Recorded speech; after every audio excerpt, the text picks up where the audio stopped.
Hello friends, today we have a very special topic to discuss. Name of the topic is chromosome and chromatin. We all we all are surprised how exactly the chromosome is going to be formed, and we have a lot of myth about it. Probably in the end of this lecture, we'll be able to bust all kind of myth that you have about the chromosome. Welcome to Spice Up Your Biology, and let's have this topic in a very detail. Let me just talk about right from the viruses to the bacteria to the plants to the animal to the human being. We all have our genetic material in the form of DNA. There's some exception in the case of viruses. Some viruses may have RNA as a genetic material, but most of the cases it is going to be DNA. And every cell has the same DNA, whether it is a viruses or the bacteria or the human or any other organism to match their specific abilities. Like if bacterial cell will match with the bacterial DNA and the human cell will match with the human DNA. And this varies a bit from one person to another. Let's go into the detail. What exactly how exactly this genetic material DNA is packaged into the small cell having a diameter of few micrometer. And if you open up the DNA, that will have a length, in the case of human being, around 2 meters. And it has to be packaged so closely so that it can be packaged into a diameter less than few micrometer. I was talking about the diameter of a cell, and it is found in a even smaller compartment, which we call it as a nucleus. How this basically the space is going to be occupied and how this packaging is going to take place and how the chromatins are going to be formed and what are the chromatins. Let's go into the detail of this topic. Do watch till very end. This is going to be very interesting. We'll cover most of the organism and we'll talk about it. So name of the topic is chromatin and the chromosome. Look at certain viruses in the beginning. For example, TMB, which is having a shape of a filament, and they have a dimension about 0.008 into 0.3 micrometer, and they have single stranded RNA, and the length is going to be around 2 micrometer, which is around 6.4 kb.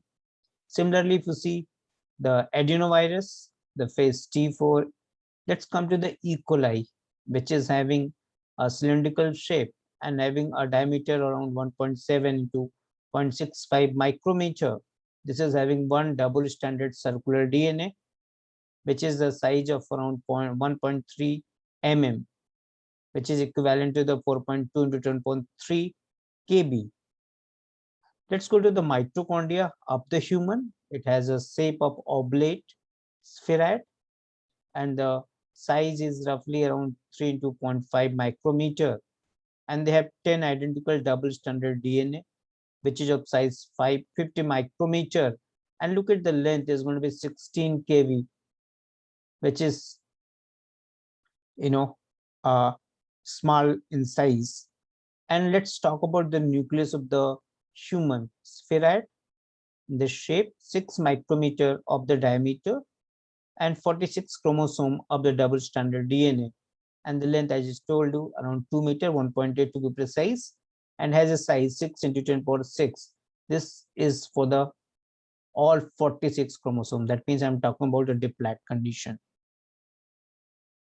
Now, if you see the bacteria, look at this. They have the loop, and this loop is going to be organized. And you can see these are the protein. We call it a HU protein. So average loop contains around 10 to 40 kb of the DNA. And this is how it is going to be packaged. We know the prokaryote, they do not have a nucleus, which is having a nuclear membrane around it. So the DNA is going to be naked and lying into the cytoplasm. Now we'll go into the chromosome. We know the chromosome has the two parts in the terms of the DNA. One is a chromatin euchromatin, another one is a heterochromatin. One which is more condensed is going to be heterochromatin, and one which is loosely arranged, that means they're having the transcriptionally active genes, they're going to be euchromatin, and they do have a binding protein. And once you color them, so you have the striation we call it a G band. And why it is so? Because the region where we have the more GC content, where the color is going to be fade, and we call it as a interband. Whereas the AT rich region will have a darker region. Normally, the genes which are found in the human, which is or in the eukaryote, in the GC rich interband. That means this band will not have many genes into it. That means that is going to be heterochromatin region. This is the band shown over here. I'll just show you. You can see the different bands shown over here.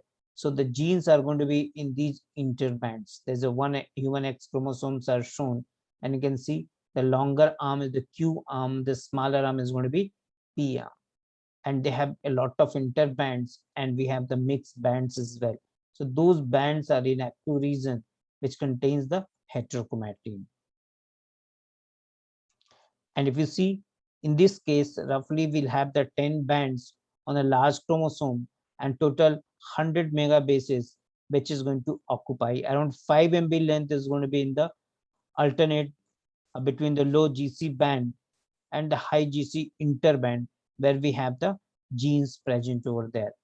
And this we do by using one of the strain we call the GISMA, and the GISMA is going to be used. And once we have a specific procedure where the mitotic chromosome is going to be subjected with the trypsin treatment, and when this dye is going to be used for that.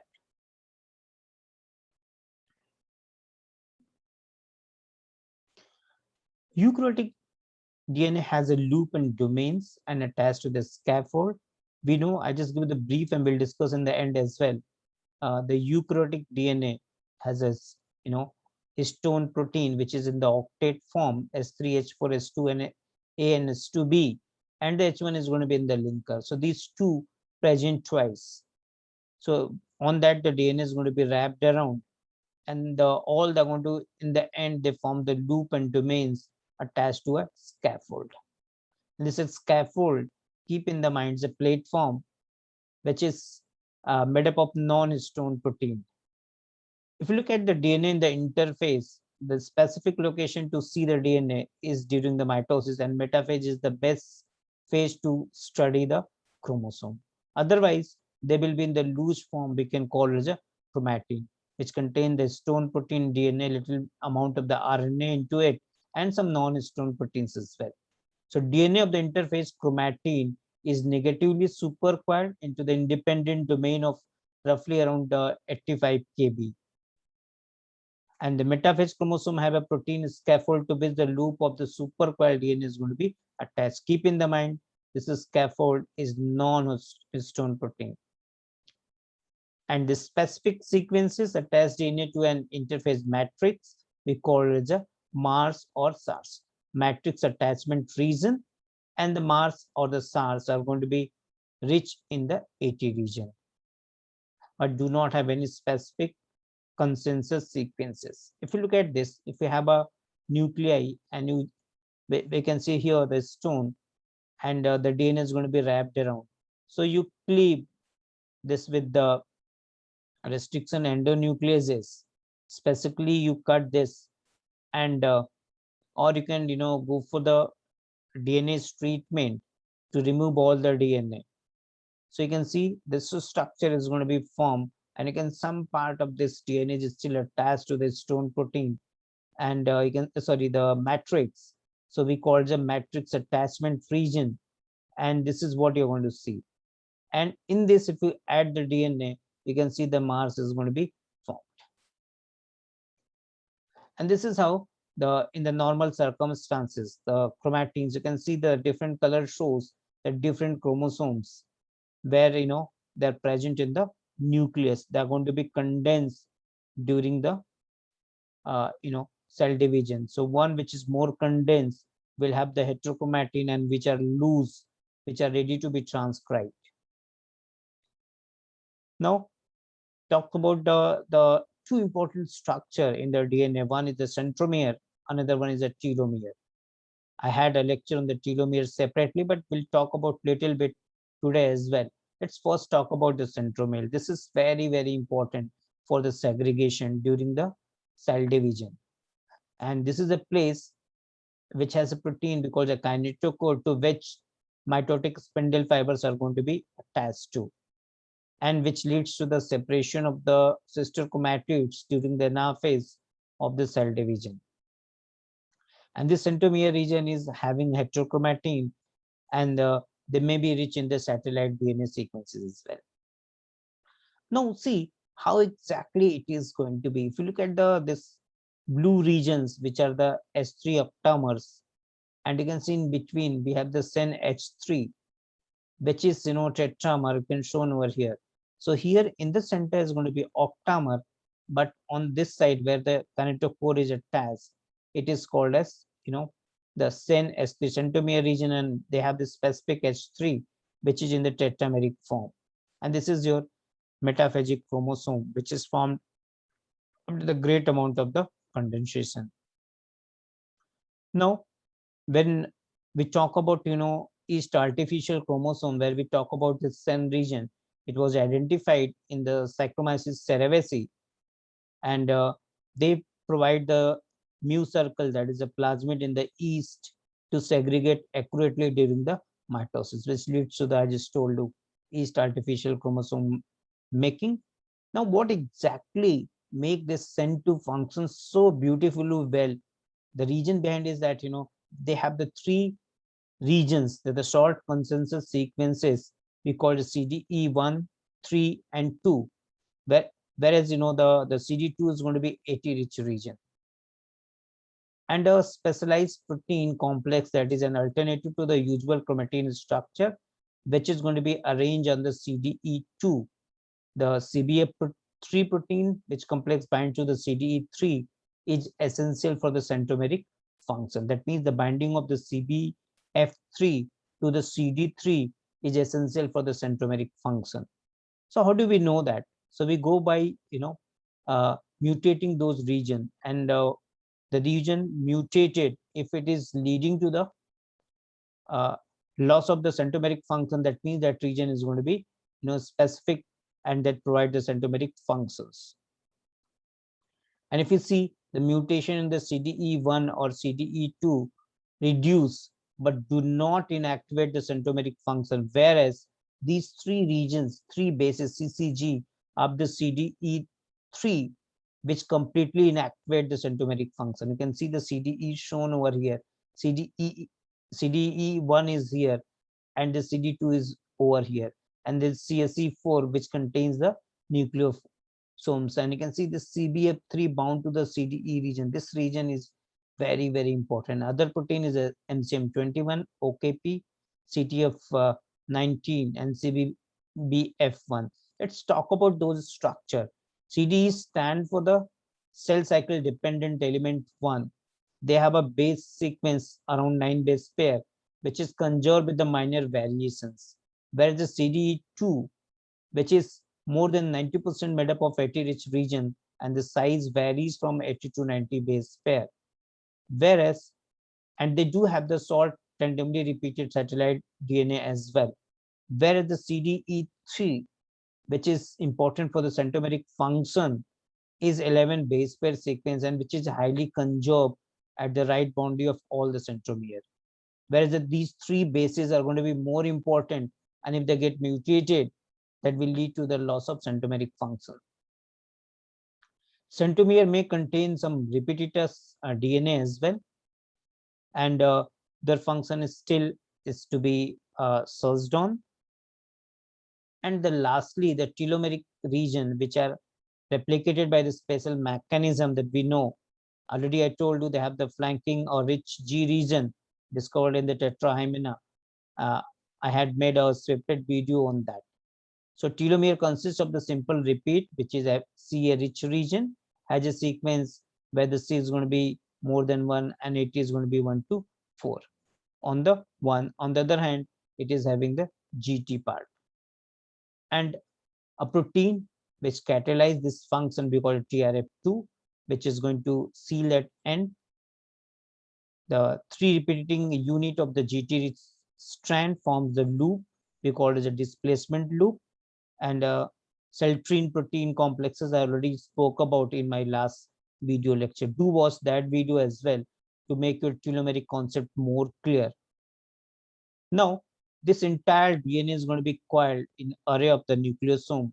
Greater than 95% of the DNA is recovered in the nucleosome or multimers when the micrococcal nucleus cleaves the DNA. And the length of DNA per nucleosome varies from 154 to 260 base pair. If you see this, so these are the octet, and the molecular weight is given. Look at this, the length and the width given over here, and we know the diameter of the DNA is going to be 2 nanometer. So this also suggests how much DNA is going to be wrapped around onto the stone protein. And this is the nucleosome model. You can see if you take the shortest metaphase chromosome and take one arm of the chromosome, which is around 700 nanometer length, and you just cut it with the the micrococcal nucleus. So what you find is that they have a loop domain. You can see over here, and you can see the green color protein because it's scaffold protein, which is not a stone protein, which is of the 300 nanometer, and it could be further nucleosome can be in the 30 nanometer fiber. You can see the 6 nucleosomes are going to be there, which are going to be arranged in the zigzag manner. And this is the 11 nanometer fiber, which is beads on the string. And you can see the 2 nanometer of the DNA. This is very delicate. You can see there'll be 2 nanometer diameter of the DNA, and the length is huge. And we have a different site for the different kind of processes to be done, and without intermingling them, without making a mess, this needs to be open whenever it is required. Hopefully you have loved this lecture. Thank you very much for listening me patiently. Do watch, share, and subscribe my channel. You'll be getting more in the end. Thank you very much.